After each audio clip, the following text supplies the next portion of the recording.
இன்றைக்கு அழுக்காராமையில தொடர்ந்து பார்க்க போறோம்.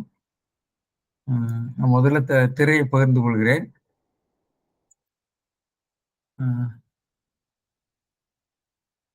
இந்த நிகழ்ச்சியை தொடங்குறதுக்கு முன்னாடி நம்ம பேராசிரியர் ஹெப்சிக்கு ஒரு வாழ்த்து சொல்லிடுவோம். அவர்கள் இப்ப துறை பொறுப்பை ஏற்றிருக்கிறார்கள். துறை தலைமையை மறுபடியும் அவர்கள் பணி சிறக்கட்டும், சிறப்பாக பணி செய்க என்று வாழ்த்தி அவருக்கு நம்முடைய மகிழ்ச்சியை தெரிவிப்போம். பல்வேறு வேலைகளுக்கு இடையில தேங்க்யூ சார். சரி, பல்வேறு வேலைகளுக்கு இடையிலே அவர்களுக்கு வேலைப்பளு அதிகமாகும். நம்முடைய இந்த திருக்குறள் சொற்பொழிவையும் அவர் தான் ஒழுங்கமைத்து நமக்கு வழங்கி கொண்டிருக்கிறார். எனவே அவர் அந்த பணிகளுக்கு இடையிலே இதையும் செய்ய வேண்டும் என்று கேட்டுக்கொள்வோம். சரி, இப்போ இந்த இதுல நம்ம 2 திருக்குறள் பார்க்க போறோம். இதுல அழுக்காராமையை பற்றி நாம் பேசுகிற போது அழுக்காராமை என்ற அந்த கருத்து வேற அறநூல்களிலே தனியாக பேசப்படவில்லை. அழுக்காராமை என்ற சொல்லும் பொது ஆட்சியாக இருக்கிறது என்பதை பற்றி பேசினோம். இந்த பிறகு நாம் இடையில ஒரு முறை இந்த திருக்குறள் இருக்கக்கூடிய இந்த விதிகள், இலக்கண விதிகள் போல இருக்கக்கூடிய அந்த நீதி விதிகள், அதற்குரிய எடுத்துக்காட்டுகள் என்னவாக இருக்கும், அல்லது எடுத்துக்காட்டுகளை இலக்கியத்தை வைத்துக் கொண்டுதான் இலக்கணம் எழுதியிருப்பார். அதாவது நடை நிகழ்ச்சிகளை வைத்துக்கொண்டு, தனித்தனி நிகழ்ச்சிகளை வைத்துக் கொண்டுதான் பொதுமைப்படுத்தி இலக்கண விதிகளை நாம சமைப்போம் எல்லாத்துக்கும். அப்படி ஒரு பொதுமைப்படுத்தல் திருக்குறளில் இருக்கிறது. அந்த பொதுமைப்படுத்தல் என்பது 2-3 முறையிலே வந்திருக்கலாம் என்று பேசினோம். ஒன்று, பிற நூல் கருத்துக்களை எல்லாம் எடுத்துக்கொள்ளுதல். இரண்டாவது, தானாகவே சில கருத்தாக்கங்களை கொண்டு வருதல். பிறகு அதை இந்த கருத்தாக்கங்களை ஒரு அமைப்புக்குள்ளே கொண்டு வந்து ஒரு அமைப்பொழுங்கை, அவருக்குரிய அமைப்பொழுங்கை கட்டி சமைக்கிற போது அவருடைய கோட்பாட்டினுடைய அடிப்படையில் தான் அதை தொகுத்து வகுத்து கொடுத்திருப்பார். அதிலே விழுமியங்கள், அவருடைய விழுமியங்களை பற்றிலாம் நம்ம அடிக்கடி பேசுறோம். அந்த திருக்குறள் விழுமியங்கள் என்பது ஒரு புதுமை என்ற ஒரு கருத்தாக்கம் நிச்சயமாக இருக்கிறது. இப்போ இதுல நான் சொல்ல வந்தது, இந்த ஒவ்வொரு திருக்குறளுக்கும் எடுத்துக்காட்டுகள் நமக்கு நினைவுக்கு வரலாம் தனிப்பட்ட வாழ்க்கையில. அப்படி எடுத்துக்காட்டுகளை நினைத்து சில வகை இலக்கியங்கள் எழுந்திருக்கின்றன என்று நாம் ஒரு முறை குறிப்பிட்டேன். அந்த முதுமொழி மேல்வைப்பு என்று அதுக்கு பேரு. முதுமொழி மேல்வைப்பு என்ற இலக்கிய வகை தமிழில் இருக்கிறது. முதுமொழிங்கிறது 2வது பகுதியில அந்த பழமொழி மாதிரி, பழமொழியில பழமொழியை சொல்லியிருப்பாங்க. அதுக்கு மேல அந்த பொது கருத்து, இந்த நீதி கருத்து சொல்லப்பட்டிருக்கும். அதுக்கு ஒரு பழமொழி சொல்லப்பட்டிருக்கும். அது போல இந்த திருக்குறள் கருத்து விளக்கக்கூடிய ஒரு கதையை சொல்லி, பழமொழியில் எப்படி இருக்கிறதுன்னு சொன்னால், ஒரு கருத்து, அந்த கருத்தினுடைய விளக்கமாக அமையக்கூடிய ஒரு பழமொழியை அவர் கொடுத்திருப்பார். அது ஒன்றோ நாய் பெற்ற தெங்கம்பழம் அப்படிங்கிற மாதிரி எல்லாம் வரும். உணலும் தன் வாயால் கெடும் என்று சொல்லி, கொல்லாத மறைந்து ஒழுகும் பேதை என்றெல்லாம் அந்த முன்பகுதியில் வரும். இந்த பேதை தன்னாலே தன்னை தீங்கு தேடிக் கொள்வான். அது எப்படின்னா, இந்த தவளை தானே கத்தி தன்னை காட்டி கொடுத்து விடும் என்பது போல அது வரும். இங்க அந்த முதுமொழி வேல்வைப்பில் எப்படி வரும்னு சொன்னா, முதல்ல கருத்து இருக்கும். அந்த கருத்தினுடைய சாரமாக, கருத்துன்னு சொன்னா எடுத்துக்காட்டு இருக்கும். அந்த எடுத்துக்காட்டுக்கு ஒரு திருக்குறளை சொல்லுவாங்க. இது முதுமொழி மேல்வைப்புல நம்ம பார்க்கலாம். முதுமொழி மேல்வைப்புல 2 வகை நான் கவனிச்சேன். அது இன்னும் நம்ம யாராவது ஆராய்ச்சி தனியாக எடுத்து ஆராய்ந்திருப்பார்கள் என்று நினைக்கிறேன். எனக்கு தெரியும், என்னுடைய கவனத்துக்கு வரவில்லை. அதாவது கமலை வெள்ளியம்பலவாணர் முதுமொழி மேல்வைப்புன்னு ஒரு நூல் உண்டு. அதை நாங்கள் கேரள பல்கலைக்கழகத்துல அந்த முதுமொழி மேல்வைப்பு ஆண்டுதோறும் போட்டி வைத்து திருக்குறளை கதை மூலம் விளங்கிக் கொள்கிற ஒரு நூல் அது. அதுல அதுவும் தேவாரம் 2க்கும் திருப்பனந்தாள் மடம் ஒரு அறக்கட்டளை நிறுவியிருக்கிறார்கள் கேரள பல்கலைக்கழகத்தில். அந்த அறக்கட்டளை வழியாக வெள்ளியம்பலவான முனிவர் பரிசு என்றும் திருக்குறள் பரிசு என்றும் 2 பரிசுகள் பரிமேலழகர் என்ற பரிசு நாங்க ஆண்டுதோறும் அதை 1946லயே என்னமோ நிறுவனம்னு நினைக்கிறேன். இப்ப இத்தனை ஆண்டு காலமாக அது நடந்து வருகிறது. அதை நம்முடைய நண்பர்கள் எல்லாம் நடத்தி வருவார்கள். நம்முடைய முன்னோர்கள் நடத்தி கொண்டு வந்தார்கள். பேராசிரியர் இளையபெருமாள், அப்புறம் அதுக்கப்புறம் நானு, பெங்களூரு டீச்சர் இப்படியெல்லாம் நடந்து வந்து தொடர்ந்து நடத்தி கொண்டிருப்பார்கள் நான் நினைக்கிறேன். நிச்சயமாக. அதுல அதுல முதுமொழி மேல் வைப்பு வரும். வெள்ளியம்பலவான முனிவர் முதுமொழி மேல் வைப்புங்கிறது ஒரு 50 பாட்டுன்னு நினைக்கிறேன். 50ஆ என்னன்னு எனக்கு நினைவில்லை. 130ஆ எனக்கு நினைவில்லை. அதுல அதை பார்த்தேன். அது ஒவ்வொரு அதிகாரத்துக்கும் ஒரு கதையை சொல்லும். இன்னொன்று நம்முடைய சோமேஸ்வர முதுமொழி வெண்பா என்று ஒன்று இருக்கிறது. அது சிவஞான முனிவர் பேரில் வழங்குகிறது. ஆனால் நிச்சயமாக அது நம்முடைய மாபாடிய கர்த்தரான சிவஞான முனிவராக இருக்குமா என்பது எனக்கு ஐயம். அதை ஐயப்பட்டு எழுதியிருக்கிறார்கள் நினைக்கிறேன். இலக்கிய உரையாசிரியர்களும் கூட. சோமேஸ்வர முதுமொழி வெண்பா சிவஞான முனிவருடைய புலமைக்கு ஏற்ற மாதிரி இல்லைங்கிற மாதிரி ஒரு கருத்து உண்டு. எனவே சிவஞான முனிவருங்கிற நிறைய பேர் இருந்திருக்கலாமே. எனவே சோமேஸ்வர முதுமொழி வெண்பா இருக்கு. நான் 3 பற்றி மட்டும்தான் குறிப்பிட போறேன். மற்றது சொல்ல. அப்புறம் அது போக அண்மை காலத்துல நம்முடைய ஜெகவீர பாண்டியனார், அது வீரபாண்டிய கட்டபொம்மன் பரம்பரைன்னு சொல்லிக்குவாரு. ஜெகவீர பாண்டியனாருடைய திருக்குறள் குமரேச வெண்பா.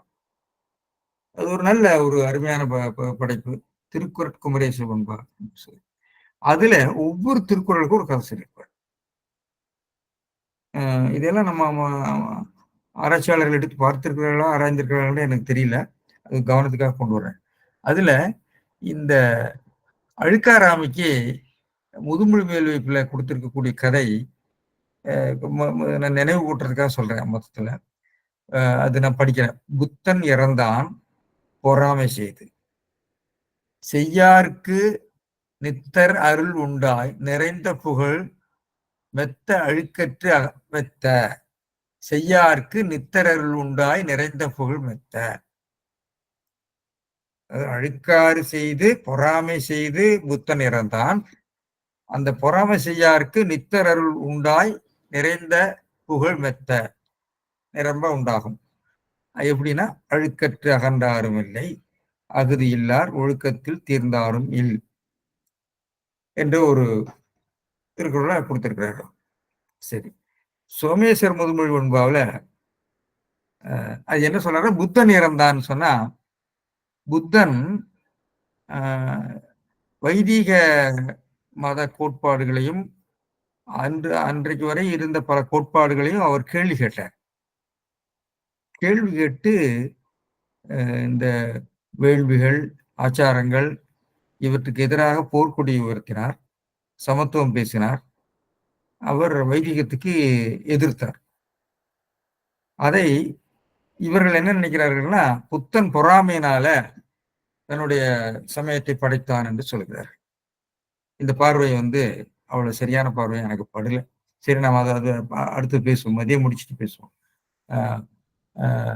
இது எப்படி பார்ப்போம். அந்த சோமேஸ்வர முதுமொழி என்ன சொல்லுங்க பாருங்க. அழுக்காராமிக்கு துன்பமுற்றார் வெங்கழுவில் சோமேசா வன்பாம் அழுக்காறு அன்பரை கண்டு அழுக்காராம் சமணர் தம்பாயால் துன்பமுற்றார். வெம்கழுவில் சோமேசா வன்பாம் அழுக்காருடையாருக்கு அது சாலும் ஒன்னார் ஒழுக்கி அன்பரை கண்டு அழுக்காராம் சமணர் தம்பாயால் துன்பமுற்றார். வெம்கழுவில் சோமேசா வன்பாம் அழுக்காருடையாருக்கு அது சாலும் ஒன்னார் வழுக்கியும் கேடுகின்றது. இவர் என்ன கதையை கொண்டு வர்றாருன்னா, சமணர்கள் சைவ அன்பர்களை கண்டு அழுக்காறு அடைந்தார்களாம். அதனால தம்பாயால் அவர்களே கழுவேறியம் என்று சொல்லி கழுவேறி கொண்டார்கள்.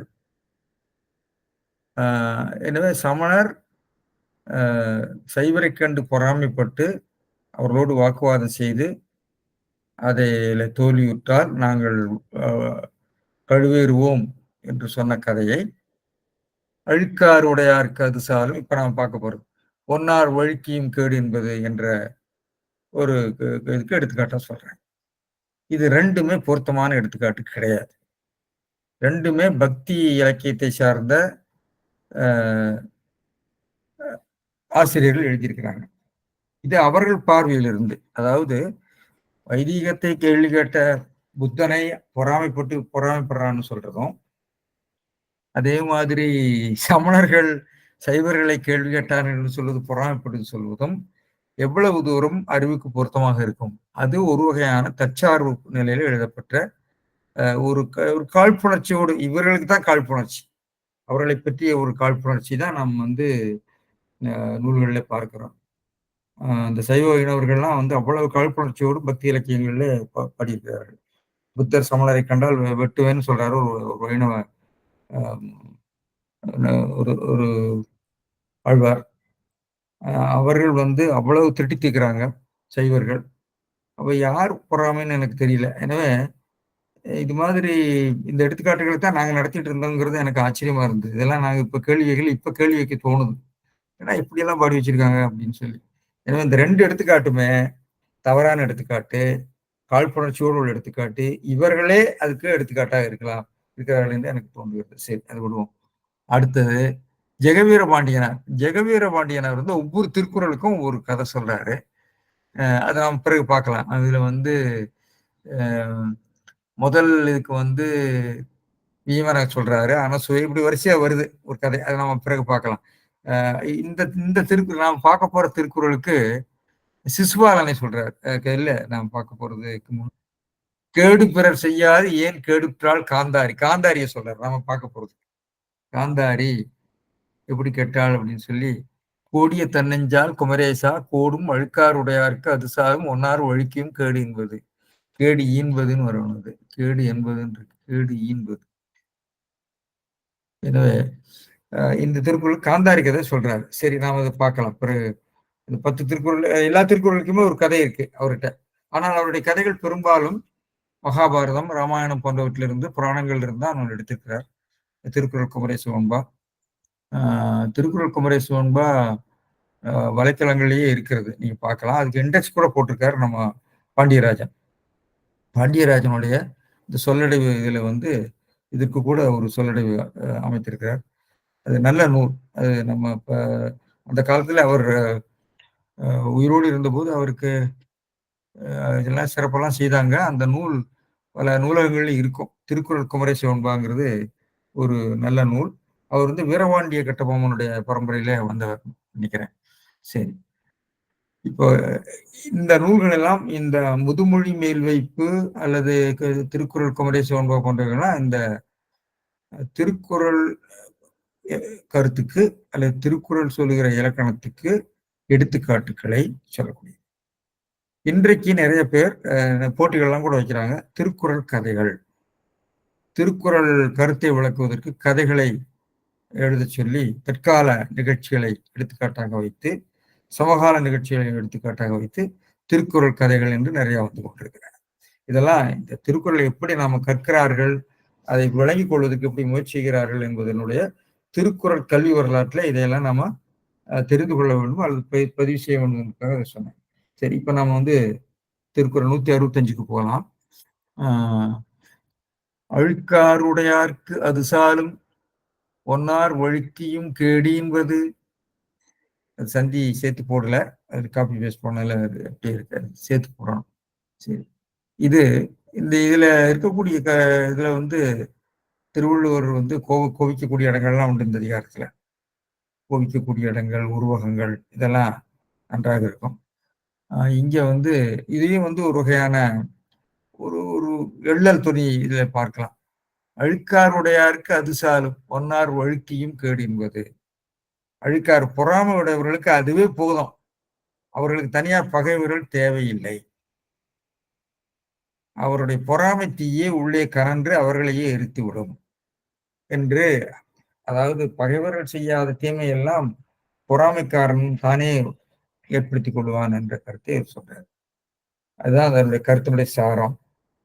அழுக்காறு உடையாருக்கு அது சார், இது வாக்கியம் இந்த அழுக்காறு அப்படிங்கிறது திரும்ப வரும். அழுக்காருடையாருக்கு அது சாலும். அழுக்காரே சாலும். அழுக்காறு அது அது சாலும் ஒன்னார் வழுக்கியும் கேடு என்பது. அதுவே போதும். அதாவது இந்த அது சாலும் அப்படிங்கிறத அழுக்காருடையாருக்கு அதுவே போதும்னு நினைக்கலாம். அப்புறம் ஒன்னார் வழுக்கியும் கேடு என்பதற்கு அது சாலும், அதுவே போதும் என்று நம்ம பிரித்து சொல்லலாம். ரெண்டு மூன்று வாக்கியமாக சொல்லலாம். எப்படி அமைத்திருக்கிறார்கள் பார்ப்போம். அழுக்காருடையாருக்கு அவ்வழுக்காறு தானே அமையும். அழுக்காருடையாருக்கு அது அவ்வழுக்காறு, அதுன்னு அந்த சுட்டு பெயர். அழுக்காரை மறுபடியும் சொல்லு. அழுக்காருடையாருக்கு அழுக்காரே போதும், அழுக்காறு சாலும். பகைவர் கேடு பயத்தல் தப்பியும் கெடுப்பதற்கு. கேடு ஈன்பதுங்கிறது கெடுப்பதற்குன்னு பொது பொருள் கொடுத்துருக்காங்க. கேட்டை தருவதற்கு, கேட்டை தருவதற்கு அப்படிங்கிறது கெடுப்பதற்கு. வழுக்கியும் ஒன்னார் வழுக்கியும் பகைவர்கள் தவிர்த்தும், பகைவர்கள் தவற விட்டும், பகைவரை விட்டும், பகைவர் கேடு பயத்தல் தப்பியும். பகைவர் கேடு பயத்தல், பகைவர் அப்படிங்கிறதுக்கு ஒன்னார் ஒன்னார் கேடு பயத்தல் தப்பியும் அப்படின்னு பொருள் சொல்றாங்க. ஒன்னார் ஒழிக்கும்னா ஒன்னார் கேடு செய்யக்கூடிய செயல் தப்பியும் என்று இருக்காங்க. இது உயிர்க்கு கேடு வரும் என்று கூறிற்று.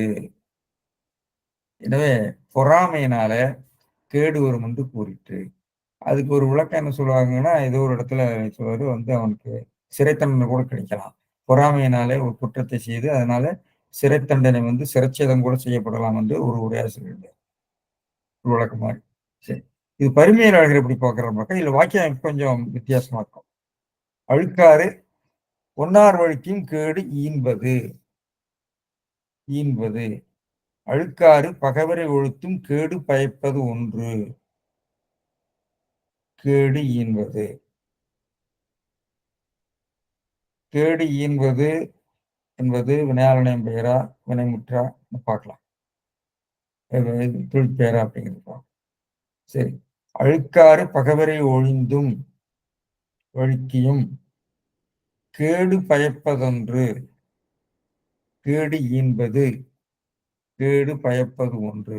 ஆதலின் ஆகலின் என்று அந்த இரண்டு வாக்கியத்தை அவர் ஒரு ஏது வாக்கியமாக கொண்டு வந்தார்.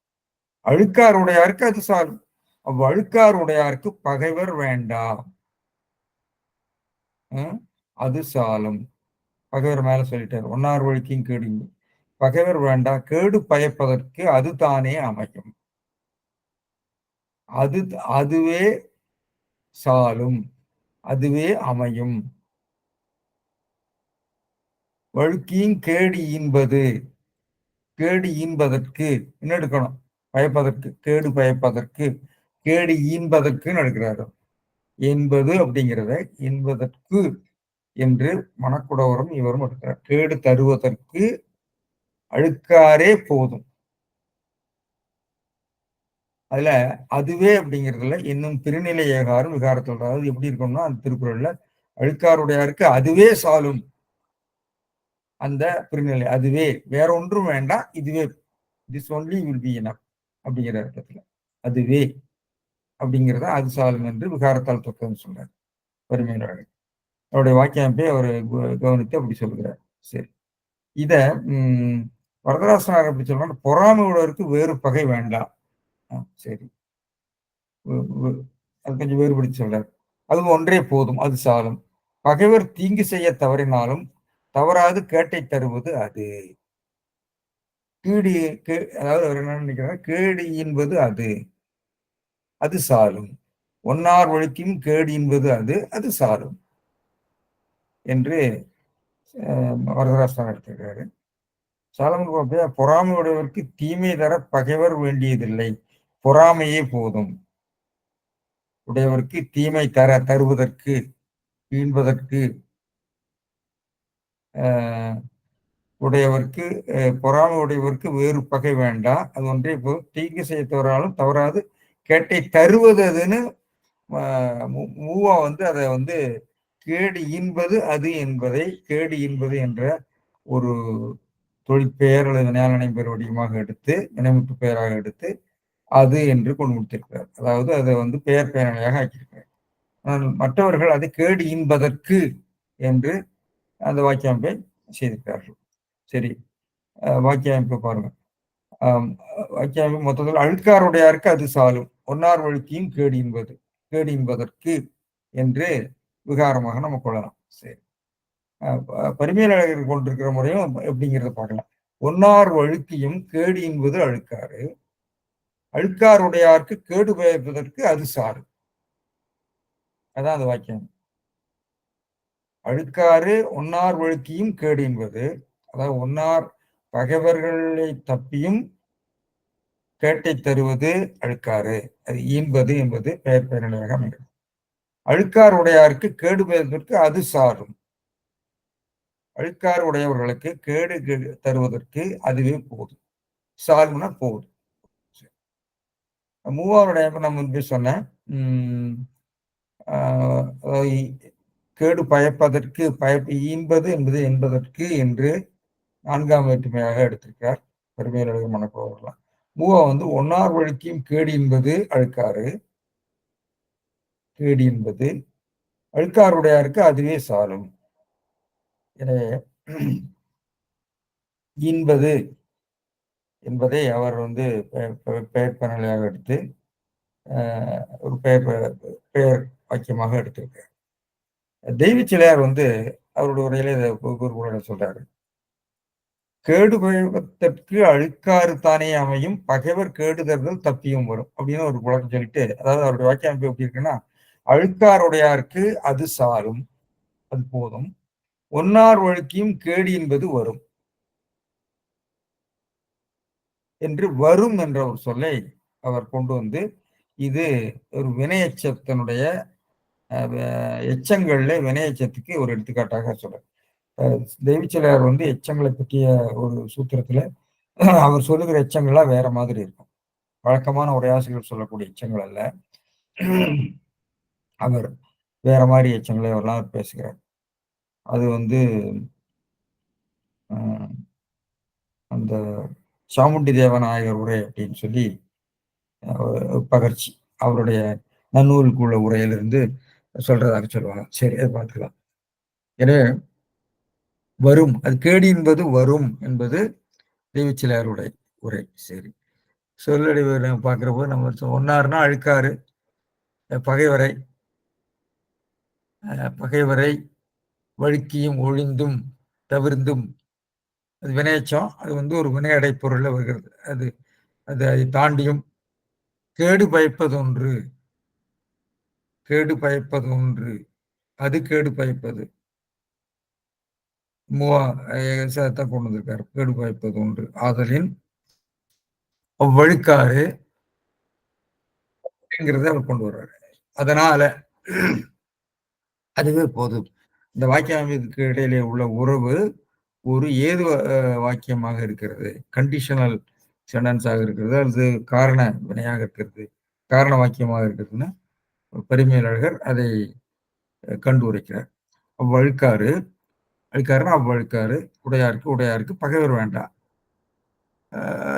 உடையாருன்னா பெயர் சொல், நேலனம் பேர் வச்சுக்கலாம், குறிப்பு நேலனம் பேர். அது கேடு பயப்பதற்கு அதுதானே திருநிலையகாரம் தொக்கது சொல். சாலும் வினைமுற்று சாலும் என்பது திருக்குறள ஒரு 3 இடத்துல வருகிறது.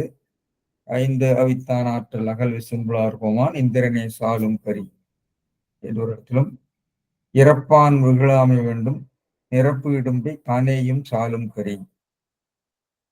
அதாவது பிச்சை எடுக்கிறவன் கோவப்படக்கூடாது, அவனுடைய அந்த தரித்திரமை, இன்மையே, வறுமையே அவன் கீழாக இருக்கிறதுக்கு காரணம் என்று சொல்லி அது அந்த திருக்குறள் வருகிறது. வழுக்கியும் என்பதும் திருக்குறள் 2 இடத்துல வருகிறது. ஒழுக்கமுடையார் கொல்லாவே தீய வழுக்கியும் சொல். எனவே இப்படி இது வருகிறது. ஈன்பது பயப்பது என்று இது ஒரே இடத்துல தான் வருகிறது, ஈன்பது என்ற திருக்குறள். எனவே இந்த திருக்குறளை 2 அல்லது 3 வாக்கியமாக மாற்றி சொல்லுகிறார்கள். அதாவது அவருடைய மொத்த பொருள் என்ன என்று சொன்னால், அழுக்காறு உடையவன் தனக்குரிய தீமைகளை தானே தேடிக் கொள்கிறான். பகைவர் வேண்டாம் என்ற ஒரு கருத்தை சொல்லியிருக்கார். இவர் திரும்ப திரும்ப சொல்லிட்டே இருக்கார். இந்த திருக்குறள் இந்த அதிகாரத்துல அழுக்காரே அவனுக்கு எதிரி என்பது அடுத்ததையும் 3 திருக்குறள்லயும் வரப்போகிறது. பார்ப்போம். எனவே கேடு பயத்திற்கு அழுக்காறு தானே அமையும். அது தெவிச்சலையார் நம்ம சொன்னோம். கேடு வருத்தறுதல் தப்பியும் வரும் என பொருளுரைக்க வேண்டுதலின் வரும் என்பது இன்றி எஞ்சி நின்றது என்று அவர் சொல்லியிருக்கார். வினையஞ்சி கிளவிக்க வினையும் குறிப்பும் நினைய தோன்றும் முடிவாகும் என்கிற அந்த இதுல சொல்லியிருக்காரு. எனவே அதோட அதை நிறுத்திக்கலாம்னு நினைக்கிறேன். அடுத்தது கொடுப்பது. அடுத்ததும் இது அடிக்கடி நாம எல்லாரும் சொல்லக்கூடியது. அதாவது அழுக்காராமை என்பதற்கு பிறர் ஆக்கங்கண் பொறாமை என்பது ஒரு விளக்கமா சொன்னார். அரணாக்கம் வேண்டாதான் என்பான், பிறனாக்கம் கண்டு அழுக்கறுப்பான். எனவே பொறாமையினுடைய அடிப்படையான வரைவிலக்கணம் என்று சொன்னால் பிறருடைய ஆக்கம் கண்டு பொறுத்து கொள்ள இயலாமை. இது இரண்டாவது ஒரு கருத்தை சொல்றாரு. அதுவும் அதனுடைய துணை தான். ஒருவர் இன்னொருவருக்கு ஒரு பொருளை கொடுக்கிறார். அந்த கொடுப்பதை தடுப்பதும் கூட அழுக்காறு தான். அதுவும் பொறாமையினுடைய இன்னொரு வரைவிலக்கணம். எனவே மூன்றாவதாக இன்னொரு இடத்துல வந்து சொல்லுவாரு, மனம் கோடி அவ்வித்துங்கிறதுக்கு வித்தியாசமா பொருள் சொல்லுவாங்க. மனம் கோடுதல். எனவே 3 நிலையிலே அழுக்காறுக்குரிய வரைவிலக்கணம் காணப்படும். எங்கேயும் அவர் வெளிப்படையாக சொல்லவே இல்லை. இதை சொற்களை வைத்துக் கொண்டுதான் நாம் கண்டுபிடிக்க வேண்டியது. எனவே பிறர் ஆக்கங்கண்டு பொறுக்காமை, பிறருக்கு யாராவது கொடுப்பதை கண்டு அதை தடுத்தல், இன்னொன்று நடுநிலையிலிருந்து தவறி பிறருக்கு தீங்கு செய்யும்.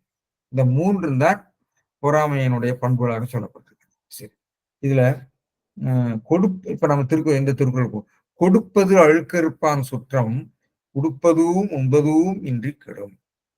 கொடுப்பது அழுக்கறுப்பான் சுற்றம் உடுப்பதும் உண்பதும் இன்றி கெடும் சொல்லி உடுப்பதும் உண்பதும் அளபடை இன்னிசை அளபடையாக வந்திருக்கிறது. இது வேற இடத்துலயும் வருகிறது. திருக்குறள்ல வந்து உடுப்பது உண்பதுன்னு வர்றப்பெல்லாம் இன்னிசையை போட்டு விட்டுறாரு. அதுக்கு ஏதாவது பொருள் அழுத்தம் கொடுப்பதற்காக இருக்கலாம், அல்லது ஒரு குறிப்பு பொருள் இருக்கலாம்னு நினைக்கிறேன். இதுக்கு என்ன பொருள் சொல்றாருன்னா, அவன் மனக்குறவர் பிறனொருவன் மற்றொருவனுக்கு கொடுப்பதனை கொடுப்பது அழுக்கறுப்பான். அப்ப கொடுப்பது இங்க இந்த திருக்குறள்ல 3 இடத்துல 3 ஒரே மாதிரியான வடிவங்கள் வருகின்றன. கொடுப்பது, உடுப்பது, உண்பது. கொடுப்பது, உடுப்பது, உண்பது என்பவை தொழிற்பெயர் வடிவங்கள். இந்த தொழிற்பெயர் வடிவங்கள்ல இந்த தொழிற்பெயர்கள் அந்த எந்த வாக்கியத்திலிருந்து அந்த பெயராக வருகிறதோ அந்த வாக்கியத்தினுடைய பொருளை அது உணர்த்தும். இப்போ அவர் படிப்பது ராமாயணம் என்று சொல்லுகிற போது அது செயற்படுவர்களை குறிக்கிறது. பிடிப்பது பெருமாள் ஊர், அதுவும் செயற்படுவர்களை குறிக்கிறது. அவர் படிப்பது எனக்கு கேட்கிறது, படிப்பது எனக்கு தெரியும் என்று சொல்வது அது செயலை குறிக்கிறது. அவர் படித்துக் கொண்டிருப்பதுன்னு சொல்லி, அவர் படிப்பது அண்ணாமலை பல்கலைக்கழகத்தில் என்று சொன்னால் படித்துக் கொண்டிருக்கிற இடத்தை குறிக்கும். அவர் படிப்பது 12 மணிக்கு, இரவு 12 மணிக்குன்னா 12 மணிக்கு அவர் படிக்கிற நேரம் என்பது குறிக்கும்.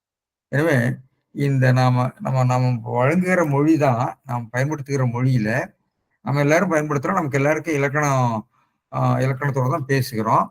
ஆனால் அந்த இலக்கணத்தை நாம எடுத்து சொல்லுகிறோம், அவ்வளவுதான். எனவே ஒரு தொழிற்பெயர் கொடுப்பது என்று சொல்கிற போது கொடுப்பதாகிய செயலை குறிக்கலாம். அவர் கொடுப்பது பொன்னும் பொருளும் என்று சொல்கிற போது அது செயற்படுவர்களை குறிக்கலாம். அவர் கொடுப்பது அரசவையில் சொன்னா அரசவையில வைத்து அவர் கொடுப்பார் என்று நம்ம இதுக்கு பேர் காரகம்னு சொல்லுவாங்க. அதாவது பெயரும் வினையும் சேர்ந்து வருகின்ற வாக்கியத்துல என்ன உறவில் அவை வருகின்றன என்பதை பொறுத்து அதை நாம இலக்கண ஆசிரியர்கள் சொல்லுவாங்க. எனவே தொழிற்பெயராக வந்தாலும் அது பெயரெச்சம் எல்லாத்துலேயுமே இது வரும். அந்த பெயரெச்சம் பெயரெச்சம் தொழிற்பெயர் இவைகள்லாம் இந்த காரகம் என்று சொல்லப்படுகிற வினைப்பொருள், வேற்றுமை பொருள் என்று சொல்லப்படுகிற எந்த வாக்கிய உறவிலே இருக்கின்றன என்ற வாக்கிய உறவை வெளிப்படுத்துவதுதான் அந்த காரகம். அப்ப இந்த கொடுப்பது என்பது என்ன? கொடுப்பதுங்கிறது அவர் இப்ப அவர் கொடுக்கக்கூடிய பொருளையா அல்லது கொடுக்கிற செயலையா என்ற ஒரு கேள்வி வருகிறது. அதே மாதிரி உடுப்பது என்பது உடுக்கிற செயலையா உடுக்கிற துணியையா? உண்பது என்பது உண்கிற செயலையா அல்லது உண்கின்ற உணவையா, அதாவது சாப்பாட்டையா, செய்யப்படும் பொருள். அப்போ அதுக்கேற்ப பொருள் சொல்ல வேண்டும். அதாவது ஹலோ எனவே இந்த இடத்துல கொடுப்பது என்று அவர் சொல்கிற போது அதுக்கு என்ன பொருள் சொல்றாருன்னு பார்ப்போம். உடுப்பது, உண்பது, இந்த மூன்றுக்கு எப்படி பொருள் சொல்லியிருக்காருங்கிறத பார்க்கலாம். பிறனொருவன் மற்றொருவனுக்கு கொடுப்பதனை என்பது பார்க்கிற போது கொடுப்பதனை என்று கொடுப்பவற்றேன்னு அவர் சொல்லல, கொடுப்பதனைன்னு சொல்றதுனால செயலை தான் கொடுக்கிற செயலை, அவர் கொடுக்கக்கூடிய அந்த செயலை அழுக்காற்றினாலே விளக்கும் அவனது சுற்றம், பொறாமையினாலே அதை தடுக்கின்றவனுடைய சுற்றம். உடுப்பதும் உண்பதும் இன்றி உடுப்பதும் உண்பதுங்கிறது அவர் பொருள் சொல்லல. அது செயலை குறிக்கிறதா அல்லது செயற்படுவர்களை குறிக்கிறதாங்கிறது சொல்லல. இது நல்குறவு தரும் என்றதும் சொல்லிட்டு போயிட்டார். கெடும்ங்கிறதுக்கு நல்குறவு தரும் சொல்லிட்டு போயிட்டார். ஆனா பரிமையாளர் எப்படி சொல்றாரு பாருங்க. கொடுப்பது அழுக்கறுப்பான். ஒருவன் பிறனுக்கு கொடுப்பதன் கண்ங்கிறது செயலைத்தான் அவர் நினைக்கிறார். கொடுப்பதுங்க ஆகிய செயலின் கண், அதுக்குள்ள நிறைய இருக்கலாம். பொன் இருக்கலாம், பொருள் இருக்கலாம், வேற ஏதோ இருக்கலாம், அன்பு இருக்கலாம், ஆதரவு இருக்கலாம். சரி, கண் அழுக்காற்றை செய்வானது சுற்றம். கொடுப்பது அழுக்கறுப்பான், அழுக்கறுப்பான்னு அந்த சொல்ல சொல்லியிருக்காரு. அழுக்காற்றை செய்வானது சுற்றம், பொறாமைப்படுபவனுடைய சுற்றம். உடுப்பதும் உண்பதும் என்று. அப்போ உடுப்பதும் உண்பதுக்கு ஒரு தெளிவா பொருள். உடுக்கப்படுவதும் உண்ணப்படுவதும் செய்யப்படுவது, அதாவது ட்ரெஸ் அண்ட் ஃபுட். உடுக்கப்படுவதும் உண்ணப்படுவதும் என்று கெடும். எனவே இரண்டாவதும் மூன்றாவதும் இருக்கக்கூடிய தொழிற்பெயர்களாகிய உடுப்பது உண்பது என்பவை உடுக்கப்படுவது உண்ணப்படுவது என்ற செயற்படு பொருளை குறிக்கிற மாதிரி ஒரு பொருள் எழுதியிருக்கார். அது சரியா? அதாவது ஒரு வடிவம், இலக்கண வடிவம் ஒன்றாக இருந்தாலும் அதனுடைய பொருள் அகராதியிலே, அதாவது நம்ம லெக்சிக்கலா, அதாவது சொற்பொருளாக நாம் புரிந்து கொள்ள வேண்டுங்கிற முறையில இது எழுதியிருக்க. உடுக்கப்படுவதும் உண்ணப்படுவதும் இதெல்லாம் நம்ம கவனிக்கணும். இந்த உரை எழுதுகிற போது ஒரு சொல் ஆண்டிருக்கிற போது ஒரே மாதிரி நம்ம பொருள் எழுத முடியாது.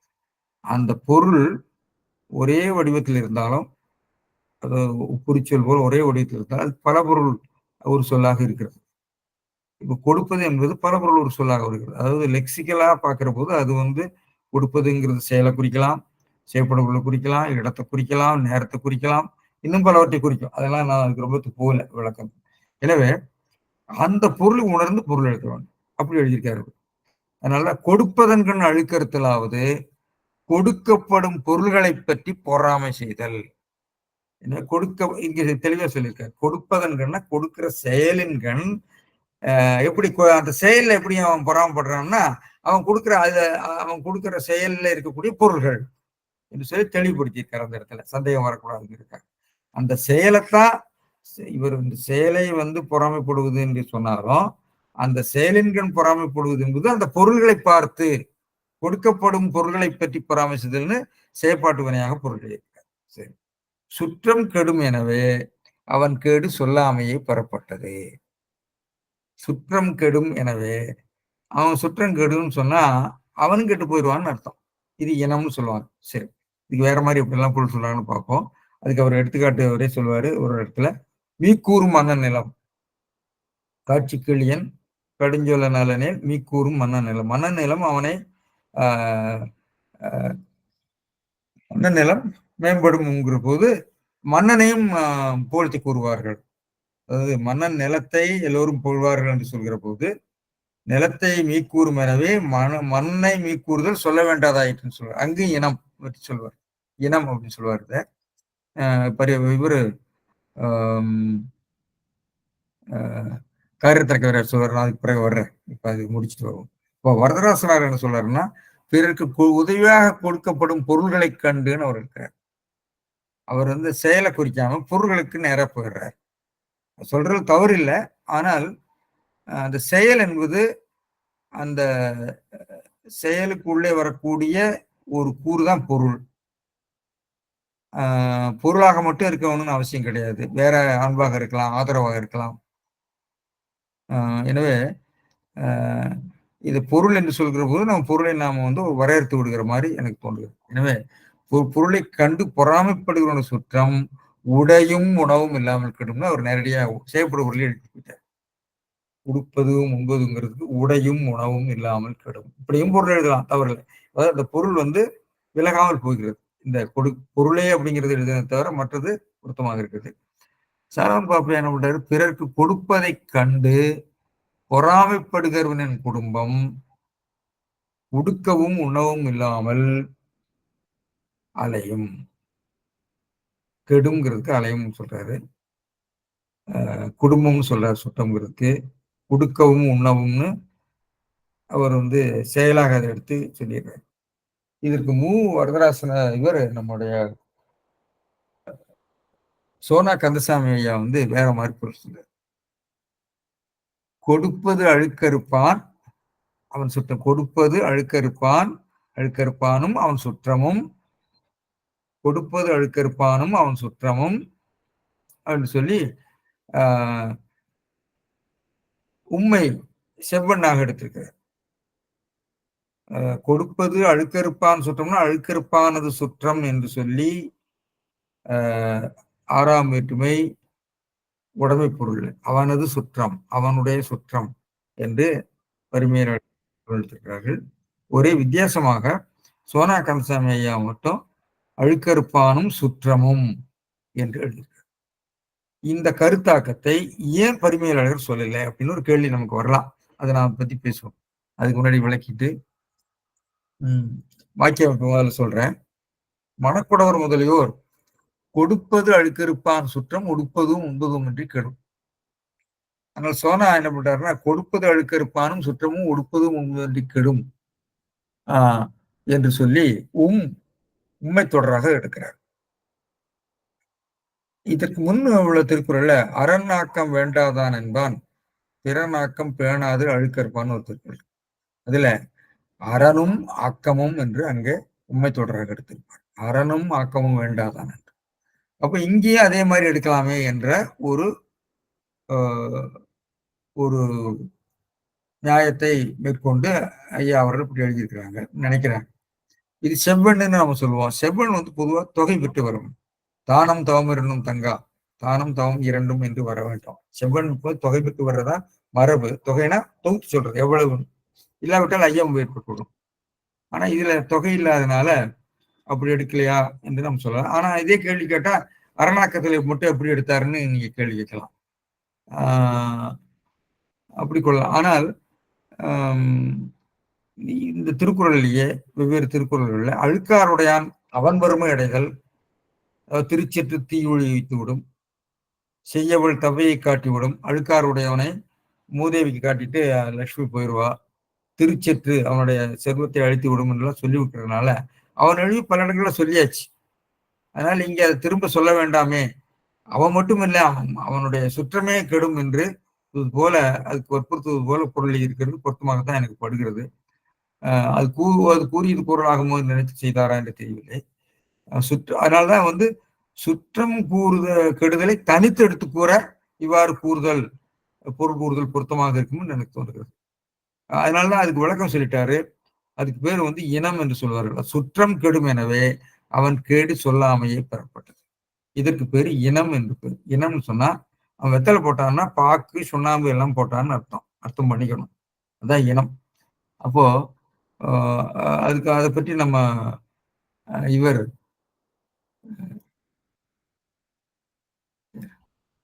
காரியத்திரை கவிராஜ் சொல்லியிருக்கிறார். காரியத்திரை கவிராஜ் என்ன சொல்றாரு? சுற்றம் கெடுமெனவே அவன் கேடு சொல்லாமலே முடிந்தது. மீக்கூறும் மன்னன் நிலம் என்பதும் அது நான் முன்பே சொன்னேன். எடுத்த மொழி இனம் செப்பலும் உரித்தே என்னும் சூத்திரத்துள் இளம்போனர் குடங்கொண்டான் விழுந்தான் குடம் விழுந்தது என்பது சொல்லாமலே முடிந்தது. குடத்தை தூக்கிட்டு போனா விழுந்துட்டான்னா குடம் விழுந்ததுன்னு அர்த்தம். அதான் இனம் என்றார் என்க. நிலத்தை மீக்கூறும் எனவே மன்னனை மீக்கூறுதல் சொல்ல வேண்டாதாயிட்டுன்னு சொன்னாங்க. எனவே இதுதான் இனம் என்பது.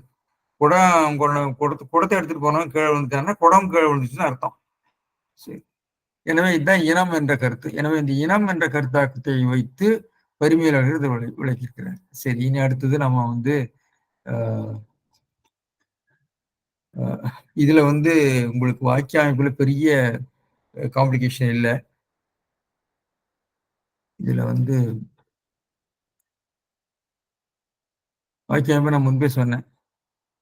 கொடுப்பது அழுக்கறுப்பான் சுத்தம் உடுப்பதும் உண்பதும் என்று கெடும். ஒரு சாதாரண வாக்கியம்தான். சோனா கந்தசாமி மட்டும்தான் அது உண்மையை தொடராக மாத்திருக்காருன்னு சொன்னேன். சரி, சொல்லட்டுகள் பார்த்தீங்கன்னா, கொடுப்பது என்பது தொழிற்பெயர் அல்லது வினைமுற்று பெயர்னு பேரு, வினையாளனை பேர்னு சொல்லுவாங்க. ஒருவன் பிறர்க்கு கொடுப்பதன்கண், கொடுக்கிற செயல், கொடுக்கிற செயல், கொடுப்பதுங்கிறது கொடுக்கிற செயல். மூவா செயல்படும் பொருளை எடுத்துட்டாரு, கொடுக்கிற பொருள் எடுத்துட்டாரு. அது கடைசியா அதுல போய் முடிந்தாலும் அந்த இடத்துல கொடுக்கிற செயலை சொல்லுவதுதான் பொருத்தமாக. சரி, அழுக்கறுப்பான் அழுக்காட்டை செய்வானது சுற்றம். சரி, அதெல்லாம் உடுப்பது உடுப்பதும் வரணும். உடுப்பதும் அது இது விடுபட்டு இருக்கு. உடுப்பதும்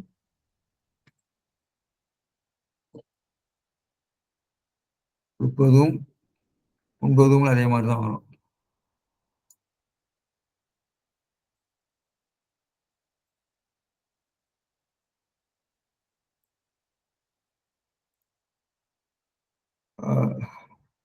சரி, இங்க இருக்கு.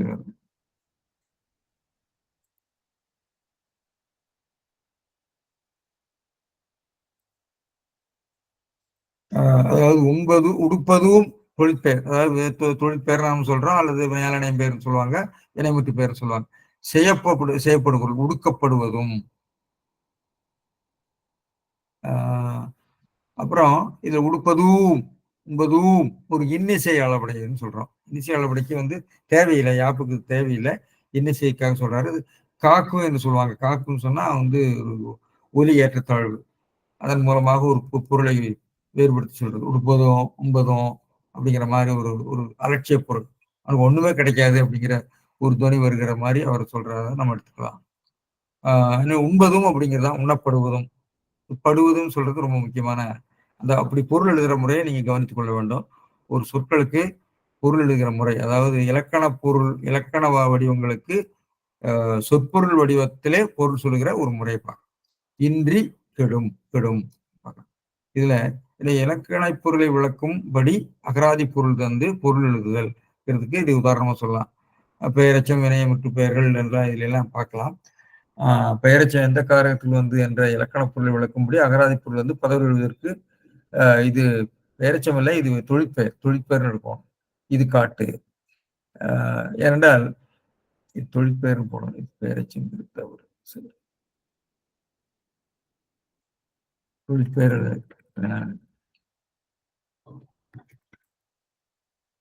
வினைமுற்று பெயர்னா எல்லாரும் சொல்றாங்க. பின்னாடிதான் நம்ம வினையாளனையும் பெயர்ங்கிற வடிவம் யார் ஆரம்பிச்சாங்கன்னு தெரியல. நன்னூல் வினையாளனையும் பெயருங்கிற ஒரு இது வருது, தொடர் மாதிரி வருது. நான் ஒரு தனி இலக்கண கலைச்சொல்லாக பயன்படுத்தல. சரி, இதுல இந்த உடுப்பதும் உண்பதும் அப்படிங்கிறது 2-3 இடத்துல வருது திருக்குறள். பாருங்க, உடுப்பதும் உண்பதும் காணின் பிறர் மேல் வடுக்கானவற்றாகும் கீழ். கயமை அதிகாரத்துல வருது. நல்ல துணிமணி உடுத்து நல்லா சாப்பிடுறத பார்த்தா பொறுக்க மாட்டானே அந்த கயவன் அப்படிங்கிறத சொல்றாரு. அதுல பாருங்க என்ன சொல்றாரு, உடுப்பதும் உண்பதும் காணின் பிறர் செல்வத்தால் பட்டும் துகிலும் உடுத்தலையும் பாலோடு அடிசில் உண்டலையும் கீழாயினான் காணுமாயின் அவற்றை பொறாது அவர் மாட்டு வடிவில்லையாகவும் உண்டாக்க வல்லனாம் என்று சொல்லி ஒரு கயமையில சொல்லியிருக்கிறார். அதுல உடுப்பதும் உண்பதும் என்பது செயற்படு பொருள். பட்டும் துகிலும் பாலுடு அடிசில் என்று பாருங்க. நான் மன்னிக்கவும், நான் தப்பா சொல்லிட்டேன். உடுத்தலையும் உண்டலையும் தொழிலைத்தான் சொல்றாரு இந்த இடத்துல. உடுப்பதும் உண்பதும் என்பதுல செயலைத்தான் குறிக்கிறார். அதாவது இந்த பட்டும் தூக்கிலும் உடுக்கிறது, பாலுடு அரிசில் உண்டல். எனவே நல்லா சாப்பிடுறது, நல்லா உடுத்துறது என்ற அந்த செயலைத்தான் நினைக்கிறாரு, அந்த செயற்படு பொருள் இல்லை. எனவேதான் பாருங்க என்ன சொல்றாரு, உடுப்பது உண்பது என்பன ஈண்டு அவ்வ தொழில் வேல் என்றன. நாம் பார்த்த திருக்குறள்ல செயற்படு பொருள், அது பொருளை குறித்தது. இங்கே அவ்வ தொழில் வேல் என்றன. அவற்றால் பூண்டல் ஊர்தல் முதலிய பிற தொழில்களும் கொள்ளப்படும். உடுப்பதுன்னு சொன்னா, உண்பதுன்னு சொன்னா அவன் நல்ல ஆடை அணிகள் அணிதல், நல்ல வாகனங்களிலே செல்லுதல் என்று பலவற்றையும் அடக்கிக் கொள்ளலாம் என்று ஒரு பொருள் சொல்றார். எனவே ஒரு சொல்லை அந்தந்த இடங்கள்ல எப்படி ஆள்கிறார்களோ அதற்கு எப்ப பொருள் சொல்ல வேண்டும். அதே மாதிரி பாருங்க, கொடுப்பதும் துய்ப்பதும் இல்லாருக்கு அடுக்கிய கோடி உண்டாயினும் இல் என்ற இடத்துல கொடுப்பதும் துய்ப்பதும் இங்க என்ன பண்றாருன்னு பார்ப்போம். பிறர்க்கு ஈவதும் தாம் நுகர்வதுமாய 2 செய்கையும் அங்க தனியாவே எடுத்து சொன்னாரு தொழில்கள் மேல் என்றதானு. இங்க பொருள் எழுதுற போது கொடுப்பது துய்ப்பது என்பது 2 செய்கை, எனவே செயலை குறித்தது என்று சொல்லிவிட்டார். எனவே கொடுப்பதும் துய்ப்பதும் இல்லாருக்கு அடுக்கிய கோடி உண்டாயினும் என்று சொல்லி அதை சொல்லியிருக்காரு. எனவே இந்த பொருள் எழுதுகிற போது இந்த ஒரே மாதிரியான வடிவங்களுக்கு எப்படி பொருள் எழுதுகிறார்கள் என்பதை நம்ம கவனித்துக் கொள்ள வேண்டும். எனவே இது ஒன்று. அடுத்தது இது சொல்ல வேண்டியது என்ன, இதுல கொடுப்பது என்பது என்று வைமுக என்ன எழுதுகிறார்னா, கொடுப்பது செயற்பாட்டு வினைப்பொருளில் வந்த செய்வினை வினையாளனையும் பெயர். கொடுப்பது கொடுக்கப்படுவது ஆகிய செயற்படும் பொருளை குறிக்கிறதுன்னு மூவா கொண்ட மாதிரி ஒரு பொருள் சொல்றாரு. உடுப்பது உண்பது என்பதும் இவையே என்று அவர் எழுதியிருக்கிறார். இது வைமுக எழுதியிருக்கிறதுல நம்ம பகுதி தான் நாம் ஏற்றுக்கொள்ள முடியும், பகுதி ஏற்றுக்கொள்ள முடியாது. அந்த அது செயற்பாட்டு வினைப்பொருள் பின்னாடி உள்ளதுதான் வருகிறது, மற்றது தொழிலை குறிக்கிறது. வறுமையாளர் கொடுப்பதை செய்வினை தொழில் பெயராகவும் உடுப்பது உண்பது என்ற இரண்டையும் செயற்பாட்டு தொழில் பெயராகவும் கொண்டிருக்கிறார். அவை செயல்களை குறிக்கின்றன என்பதை செய்கை என்று எழுதினார் 1005. 1079 வெளிப்படையாக தொழில்மேல் என்றன என்று எழுதினார் என்று பார்க்கிறோம். எனவே உரையாசிரியர்கள் நல்ல நுட்பமான உரையாசிரியர்கள் இந்த மாதிரி இலக்கண நுட்பங்களை எல்லாம் பார்த்து எழுதுவதற்கு இது ஒரு எடுத்துக்காட்டாக நாம் வைத்துக்கொள்ளலாம். சுற்றம் என்பது 4 இடத்துல வருகிறது. சுற்றமான வருது, கெடும் வருகிறது. கெடும் நிறைய இடத்துல வருது திருக்குறள்ல, 32 இடத்துல வருகிறது. இதுல மேல சொல்லக்கூடிய ஒரே ஒரு மேற்கோள் மட்டும் சொல்லி அந்த இடத்துல நினைக்கிறேன். காரியத்தினக்கராக சொல்லிட்டேன். பரிமையாளரே இதை பற்றி சொல்லியிருக்கிறாரு. இந்த திருக்குறளை மேற்கோள் காட்டி 135 இல்லை ஒழுக்கமில்லான்கண் உயர்வு என்ற திருக்குறளிலே ஓமையான் ஒழுக்கமில்லாதவன் சுற்றத்திற்கும் உயர்ச்சியல் என்பது பெற்றாம். அந்த அழுக்காருடையான்கண் ஆக்கம் என்பது இந்த திருக்குறள் இருக்கிறது. அழுக்காருடையவனுடைய சுற்றமும் கெடும் என்ற திருக்குறள் சொல்லியிருக்கிறதுனால இங்க ஒழுக்கம் இல்லாதவனுடைய உயர்வு என்பது அவனுக்கும் உயர்வில்லை, அவன் சுற்றத்துக்கும் இல்லை என்ற எடுத்துக்காட்டாக அவர் சொல்லியிருக்கிறார். ஏதாவது இவ்வாசிரிய மொழி கொண்டு ஒழுக்கமில்லாதான் சுற்றத்திற்கும் உயர்வில்லை என பொருள் நயம் கூறுவதற்கு அதை பயன்படுத்தியிருக்காரு.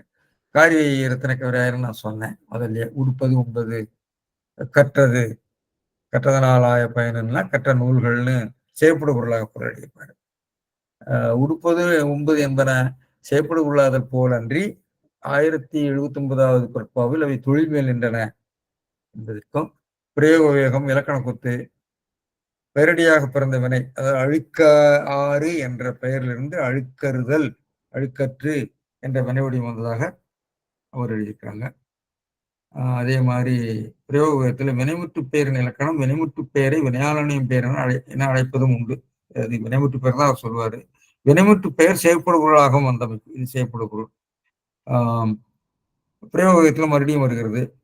செயற்படு பொருளாக என்ற வினைமுற்று பெயர் படுசொல் இன்றியும் படுபொருளாக உரிக்கப்படும். அதாவது உண்ணப்படுவது, உடுக்கப்படுவது என்று விளக்கப்படுவதற்கு சொல்லியிருக்காரு. இதுல உண்மை பகுதியாக ஒரு கருத்தை சொல்லணும்.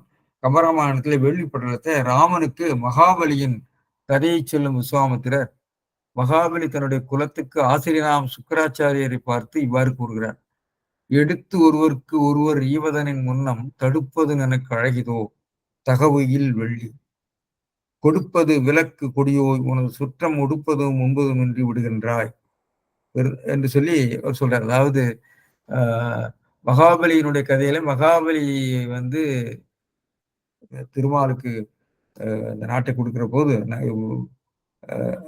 சுக்கராச்சாரியர் வந்து தடுக்கிறார், இது வேண்டாம், இது ரொம்ப தீது என்று சொல்லி.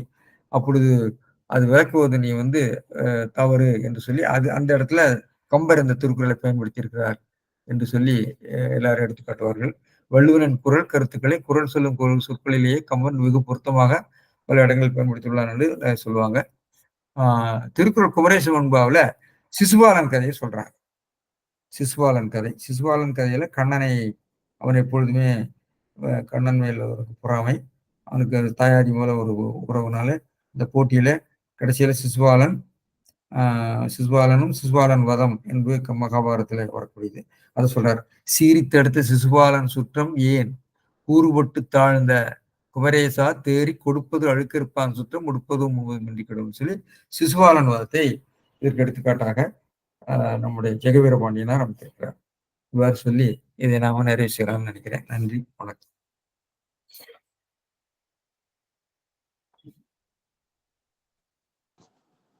ஐயா வணக்கம். வணக்கம். எனக்கு ஒரு சந்தேகம் ஐயா. சொல்லுங்க. பொருள் பிறருக்கு கொடுப்பதனால அந்த ஆளுக்கும் அதனுடைய குடும்பம் மற்றும் உடுப்பதுக்கும் உண்பதுக்கும் இல்லாமல் போயிடன்னு சொல்றாரு. நான் அந்த கொடுக்கக்கூடிய பொருள் மட்டுமா, அல்லது அந்த காலத்துல இருந்த இப்போ கல்வி அல்லது வேதம் இதெல்லாம் வந்து பிற மக்களுக்கு கொடுக்க கூடாது அப்படிப்பட்ட ஒரு கருத்து இருந்தது. ஆனா ஒருவேளை அதை தடை பண்ணின காரணம் இவர் இப்படி சொன்னாரான்னு ஒரு சந்தேகம் எனக்கு எடுது. நீங்க உங்களுடைய சிந்தனையை நானே நினைத்து பார்த்தேன். இது மாதிரி கருத்துக்களை எல்லாம் ஒரு மனதில் வைத்திருப்பாங்க. அதாவது ஒரு சாரார் வந்து ஒரு நீதிகளை எல்லாம் சொல்கிறாரு இல்லையா, அந்த நீதிகளிலே வேறுபாடுகளை அது எல்லா நாடுகளிலுமே இருந்திருக்கு பழைய காலத்துல. அது நம்ம இந்திய நாட்டில இருக்கக்கூடிய இந்த மனு தர்மம் இன்னன்னாருக்கு நினைப்பு சொல்லப்பட்டிருக்கு, நினைத்து சொல்லியிருக்கலாமா என்று கூட நினைத்து பார்த்தேன். ஒரு கருத்து நியாயமான கருத்து தான் அப்படின்னு நினைக்கலாம்.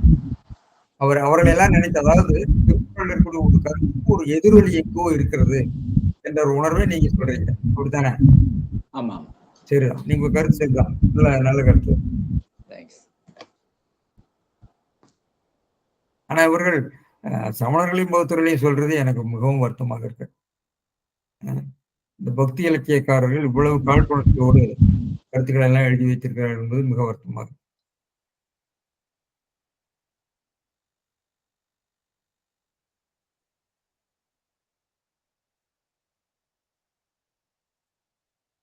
நீ அதாவது நீங்க நீதி போராட்டங்கள், நீதி கேட்கிற போராட்டம் எல்லாமே பொறாமை என்று சொல்லிவிடலாம் போல இருக்குது. எதிராளிகள் சொல்லிவிடுவார்களோ?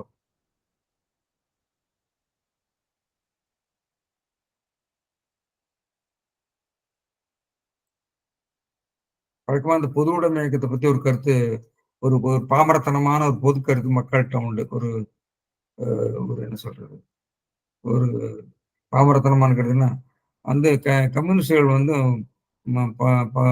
பொருள் உள்ளவனுடைய நிலத்தை எல்லாம் பிடுங்கி ஏழை கொடுத்துருவான்.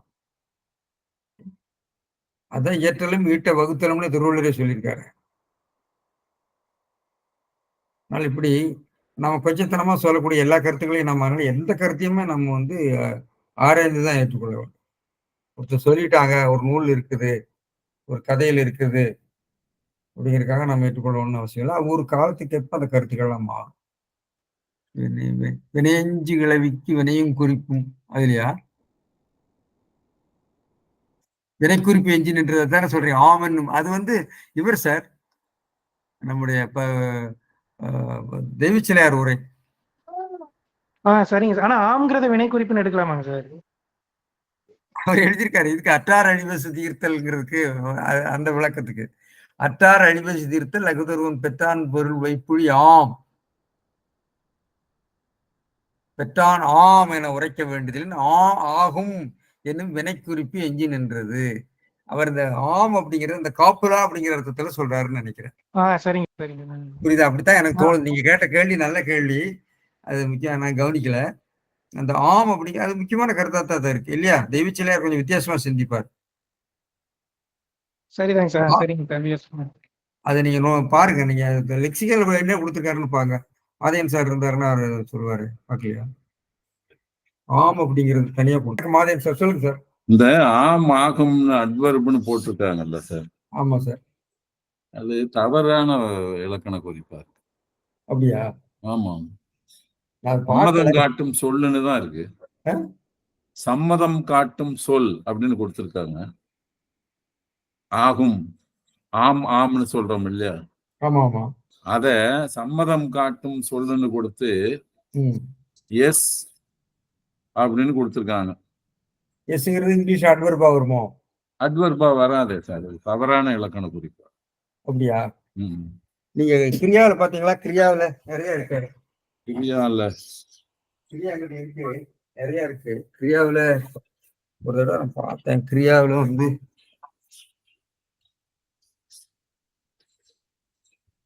கிரியாவில் நிறைய இருக்கு. ஆம் துணைவனேன்னு ஒண்ணு கொடுத்திருக்கிறாங்க.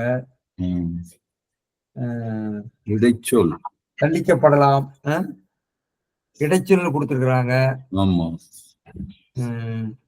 அவர் நல்லவராம்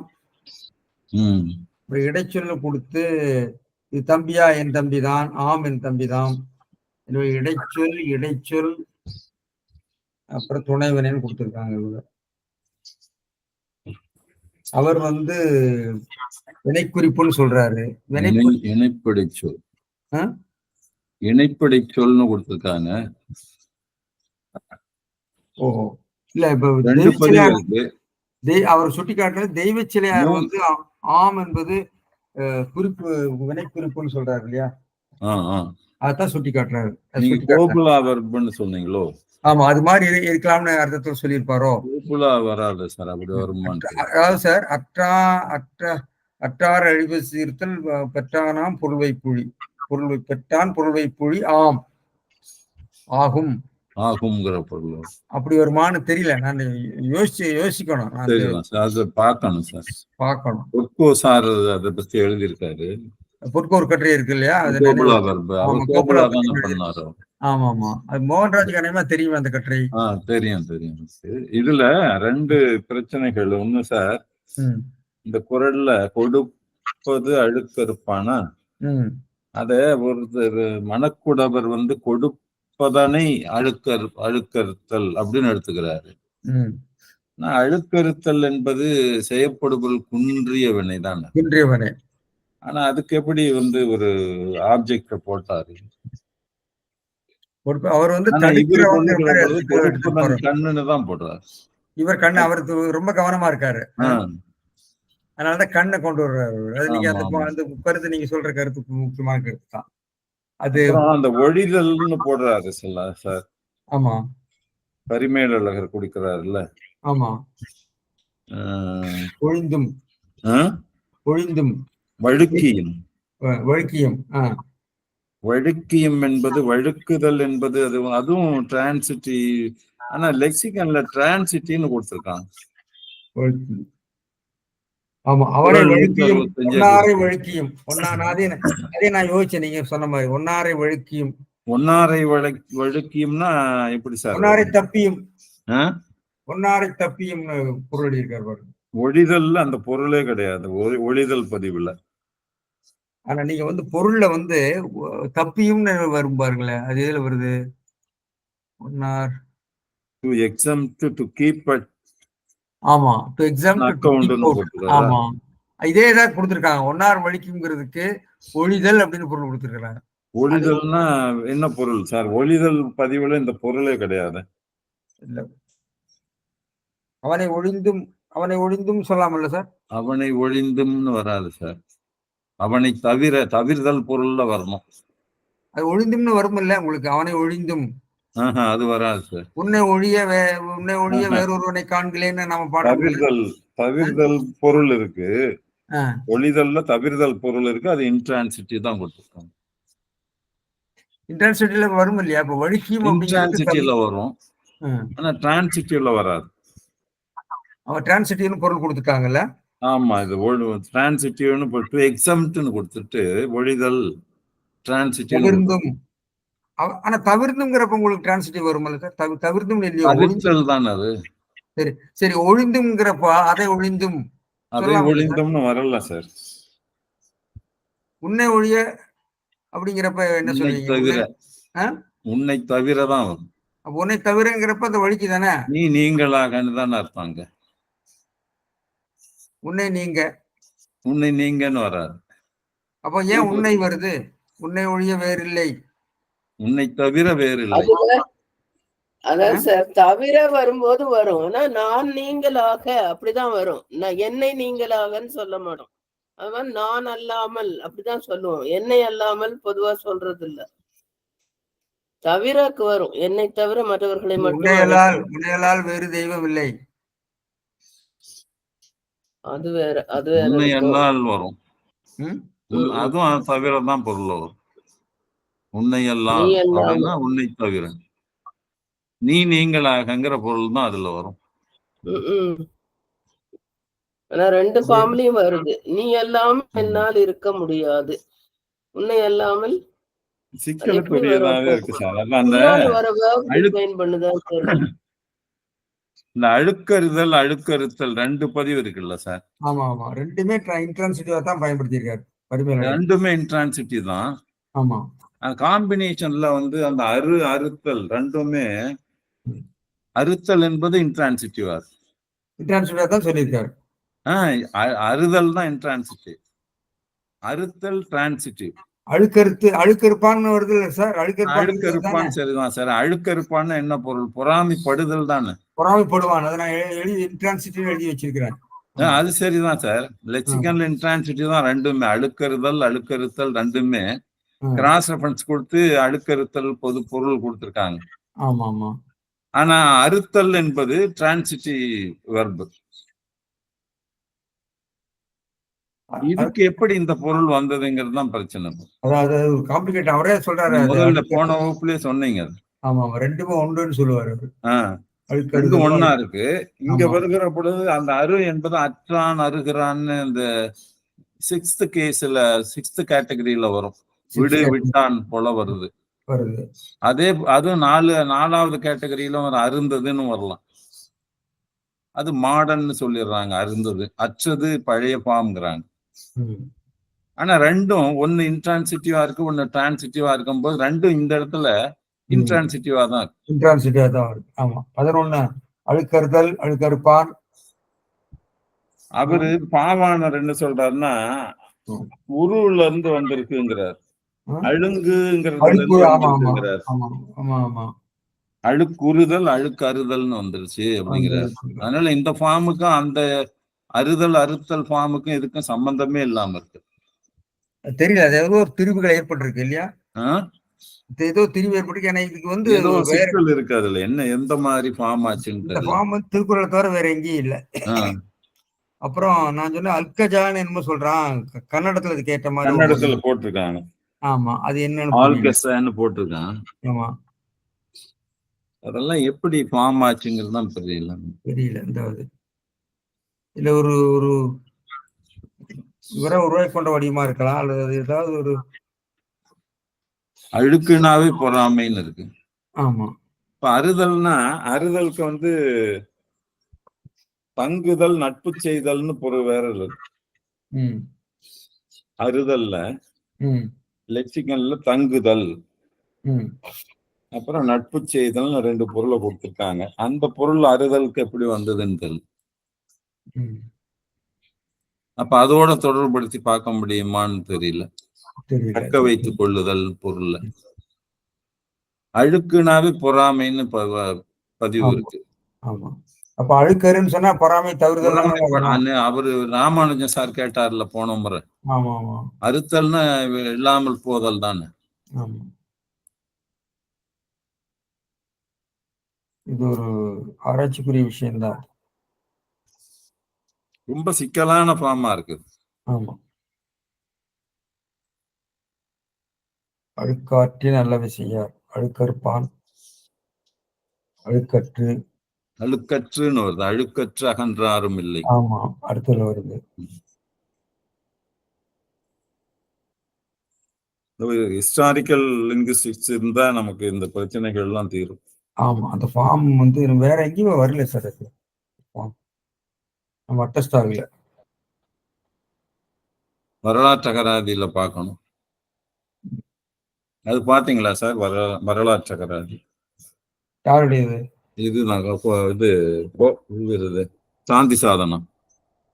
சாதி சாதனத்துல இதேதான் சார் இருக்கு, வேற ஒண்ணும் இல்லை. வேற ஒண்ணும் இல்ல. இல்ல இல்ல, அவங்க நமக்கு தெளிவு கிடைக்கிற மாதிரி ஒண்ணும் புது விஷயம் ஒண்ணும் சொல்லல.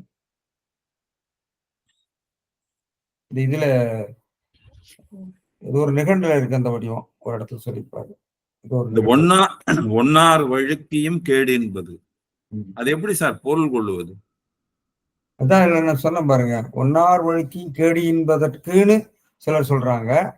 அது ஒன்னார் வழுக்கியும் கேடு என்பது. கேடு என்பதுங்கிறது பிரிடிகேட்டா எடுத்து பயனிலையா எடுத்து எடுக்கலாம். அப்படி ஒரு பொருள். பரிமேலழகர் போன்றவர்கள்லாம் பயப்பதற்கு என்று எடுக்கிறாங்க. மூவா வந்து அது வந்து கேட்டை தருவது அதுன்னு எடுக்கிறாரு. கேட்டை தரு, கேடு என்பது அது.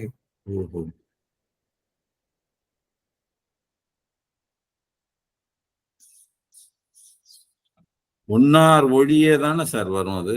ஒன்னார் வழுக்கியும் அவனை தப்பியும். நீங்களாகங்கிற பொருளா அது? ஒன்னார் இல்லாமல் அப்படிங்கிற பொருளா? ஒன்னாரை வழுக்கியும், ஒன்னாரை தவிர்த்தும், பகைவரை ஒழிந்தும்.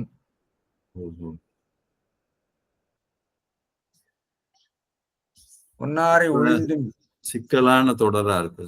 ஆமா, கொஞ்சம் சில இடங்கள்ல வந்து திருக்குறள்ல வந்து உங்களுக்கு அது யாப்புனாலயா அல்லது அவருடைய சிந்தனையினுடைய மாற்றத்தினாலயா, சிந்தனை கேட்ட ஒரு மொழியா என்னன்னு தெரியல, கொஞ்சம் நெருடலா இருக்கும். அடுத்ததுல கூட பாத்தீங்கன்னா இந்த கூ அப்படிங்கிறதுக்கு வந்து வேற மாதிரி ஒரு பொருள் சொல்லுவாரு. ஆனா இவர் பரிமேலர் அழுக்காறு உடையாருக்கு பகைவர் வேண்டான்னு எழுதிட்டார்.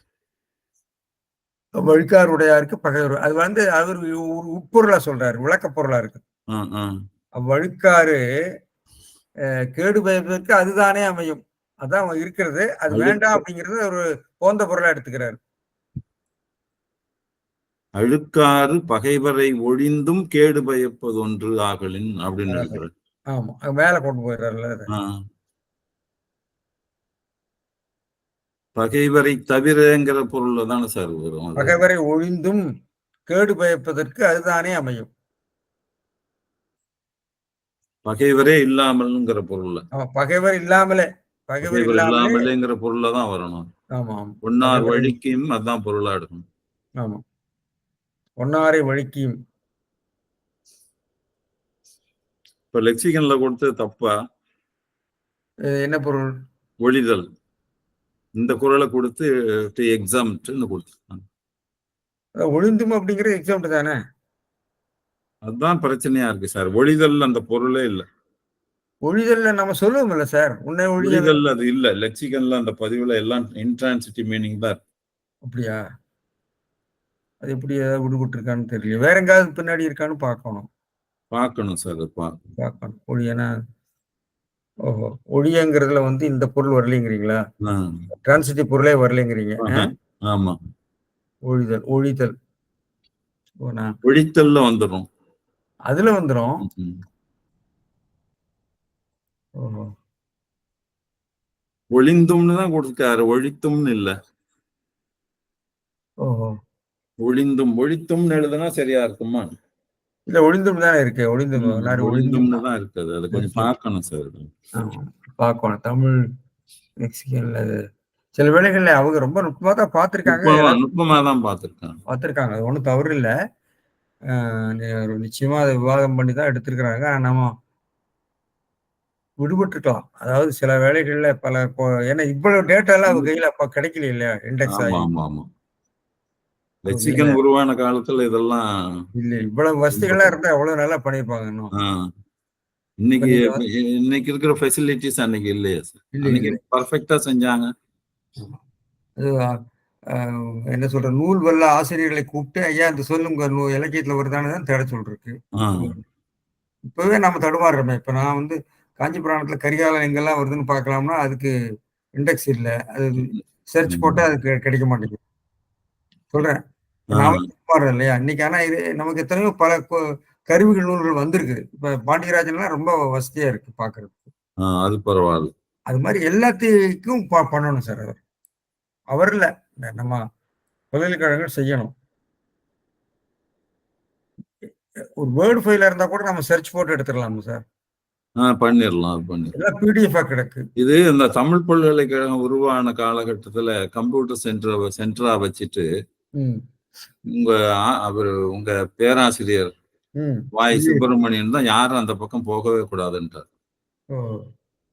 அப்பயே இந்த வேலை அகத்திலிங்கம் சார் வந்த பிறகுதான் இண்டெக்ஸ் பண்ணோம். அந்த பணி அப்பவே ஆரம்பிச்சிருந்தாங்கன்னா தமிழ் இலக்கியம் முழுக்க போட்டிருக்கலாம். சதாசிவம்னு ஒருத்தர் தான் பண்ணாரு. இந்த தவிர்தல்ல சார் 2 டிரான்சிட்டி இன்ட்ரான்சிட்டி 2 கொடுத்திருக்காரு லெக்சிகன்ல. டிரான்சிட்டில பிரிதல்னு ஒண்ணு கொடுத்துட்டாரு, நீக்குதல் அப்படின்னு ஒண்ணு கொடுத்துட்டு to give up cease from ஒழிதல் தவிரா ஈகை அப்படின்னு கொடுத்திருக்காரு 3:5.